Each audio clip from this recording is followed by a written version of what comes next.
It's impossible to unravel human history from individual experiences. At the same time, individual experiences don't indicate the whole world. Each and every one of us has to acknowledge the experience that we've had is unique and valid. And at the same time, everyone else's is valid to them. By acknowledging this distinction, we naturally become aware that others are having different experiences. Everything about our experience is a function of happenstance. The community we grew up in, the people we met, the country we grew up in, even like the body has different social connotations. Structures that exist, the abuses of power, are a problem. Absolutely a problem. I'm going to tell you something that I learned in university in a strange history course that was talking about the fall of the Roman Empire and then through the Middle Ages.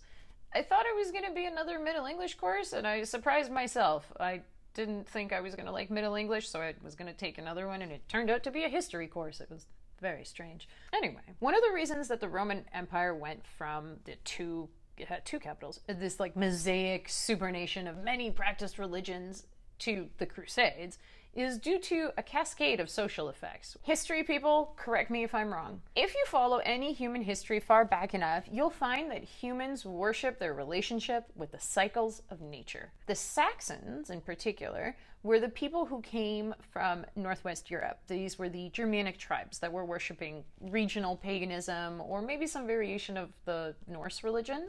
If you've read any of the Norse mythology, you'll find that the deities are really powerful and warlike, but eldritch in their wisdom. According to my professor, over the course of many years, the Saxons entered Roman society. At that point, tax collectors earned a high salary for taking on the labor of physically collecting money from each region or province. Why is this so hard? Being a tax collector was a position of honor and respect, because it was a crucial part of the system that allowed Rome to be an abundant home for so many people. They took care of the people that lived below the poverty line. They had food and social programs.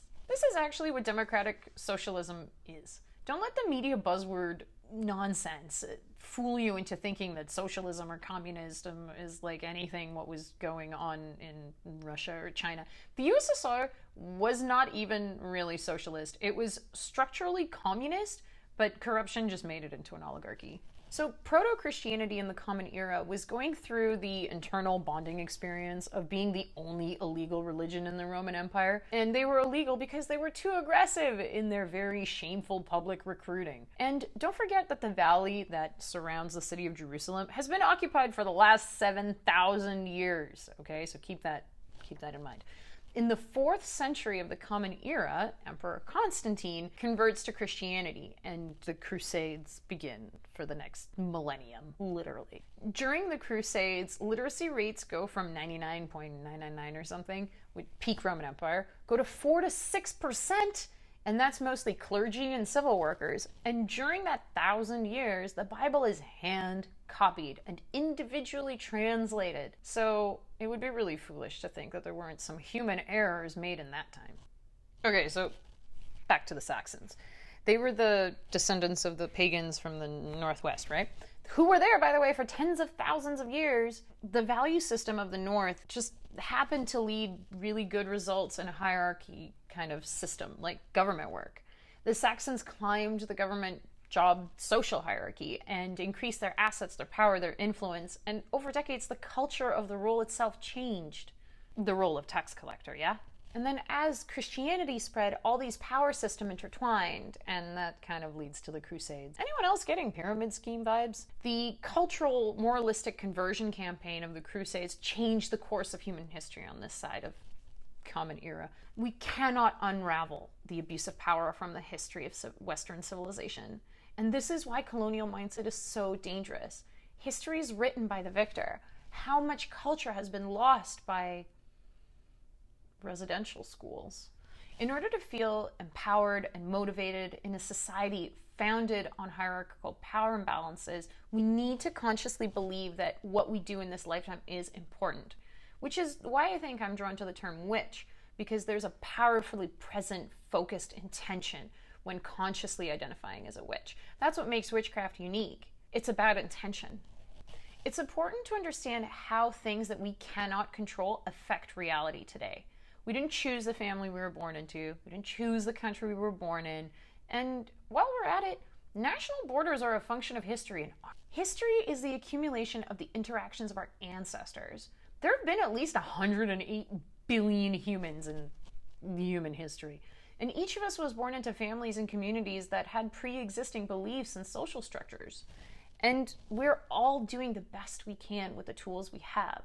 In this way, we can recognize the human mechanism by which judgment, hatred, discrimination continues through generations. The human brain adapts itself to the environment that it's raised in. Acceptance by the community is a natural desire of the human species. North American society is built on the historical foundations of colonialism, slavery, and Christian proselytizing, which is the attempt to convert people of other religions to your own.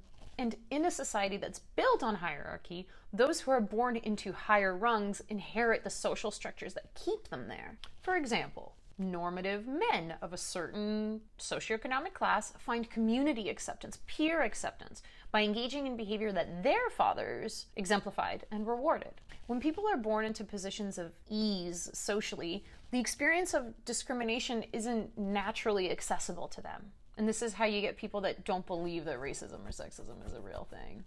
But the truth is that people use the belief that others are bad to justify hurting them. And this is the basis of all discrimination. It's an age-old question. Do the sinful deserve suffering? I'll go into morality and religious history a little bit more in the next chapter. This one is just grazing it. When we experience suffering, especially as children, we immediately feel resistance. Either we're spiteful that we didn't have a chance to exert power the way that others exerted it over us, or we label our experience as bad and rebel from the structures that led there. Both ways are perfectly valid, and both lead to self-destruction. In the first example, when we repress the shame of powerlessness, our desire for control just runs wild, and we only feel comfortable when we're in a position of dominance.